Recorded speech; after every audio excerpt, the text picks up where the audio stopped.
বিসমিল্লাহির রহমানির রহিম। আমি এখন যে আসনটি করতে যাচ্ছি সেটা হচ্ছে উৎকাট আসন। প্রথম অবস্থায় সোজা হয়ে দাঁড়িয়ে আস্তে আস্তে বসে দু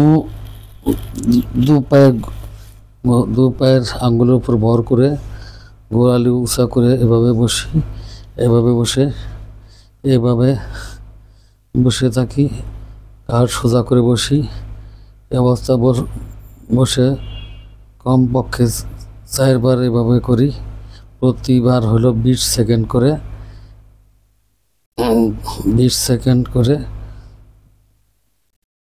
দম নিতে নিতে আবার ছাড়বো। এবারে একবার আবার দম নিতে আঙ্গুলের উপর ভর রেখে দু গোড়ালির উপর চাপ রেখে এবার সোজা করে বসি। এভাবে বসলে আমার ঘাড় সোজা থাকবে এবং পায়ের গোড়ালির ব্যথা থাকলে তা দূর হবে। সামনে আবার ছেড়ে দিই। আবার 3 বার আবার গোড়ালির উপর বসি। 10 আঙ্গুলে ভর রাখি। গোড়ালি উঁচা করে বসি। এভাবে 30 সেকেন্ড ধরে রাখি। আবার ছেড়ে দিই। আবার এভাবে বসি। গোড়ালির উপর ভর রাখি। 30 সেকেন্ড এভাবে ধরে রাখি। 20 সেকেন্ড এভাবে ধরে রাখি। এই আসনটি করলে জানুর স্নায়ু পেশি শক্তি সবল হয়, বাত ব্যথা হতে পারে না। তাই আসন বেশি বেশি করবেন আপনারা। এইবার গেল প্রথম পর্ব। এবার দ্বিতীয় পর্বতে সোজা স্ট্রেট এরকম বসি। হাত দুটো সামনে স্ট্রেট প্রসারিত করি। এভাবে ধরে রাখি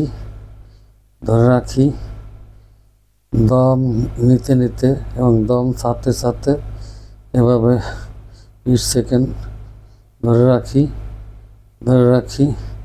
এবার বসি।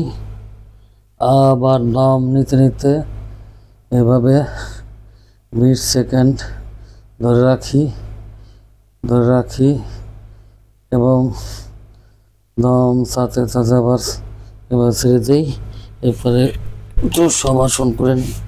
শবাসন করলে কি শরীরটা মজবুত থাকবে।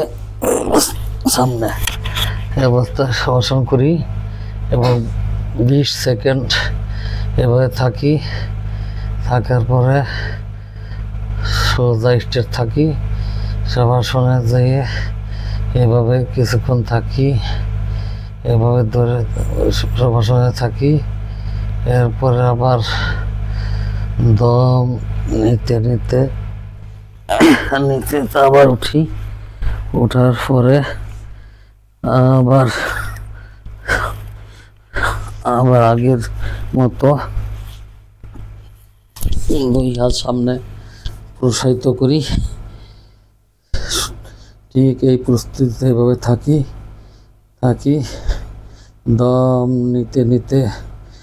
নিতে আবার দম ছাড়তে এভাবে আবার স্বাভাবিক বসি।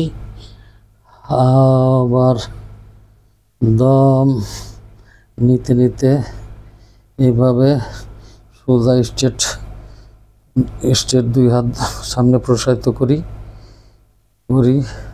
এভাবে 30 সেকেন্ড ধরে রাখি। এই প্রণালীটা করলে আমরা কমপক্ষে 6 ইঞ্চি বা 6 থেকে 7 ইঞ্চি ফাঁক রেখে এভাবে ধরে রাখি। এই প্রণালীটা করলে প্রথম প্রণালীর মতো এই প্রণালীতে করলে দ্বিতীয় প্রণালীর মতোই সব কিছু অভ্যাস। এই প্রণালী করলে আগের পদ্ধতির উপকার আসবে। তাই আপনারা এভাবে প্রথম 2 বার করুন। নিজের শরীর ঠিক রাখুন, বাত ব্যথা থেকে মুক্ত থাকুন। সবাই এভাবে করবেন। কমপক্ষে সকালে একবার এবং রাত্রে খাওয়ার পর তাহলে আপনি রাত্রে দেখবেন বাত ব্যথা, পিঠ ব্যথা থাকবে না। সবাই ভালো থাকবেন, সবাই সুস্থ থাকবেন, সবাই সুস্থ কামনা এখানে বিদায় নিচ্ছি। আসসালামু আলাইকুম।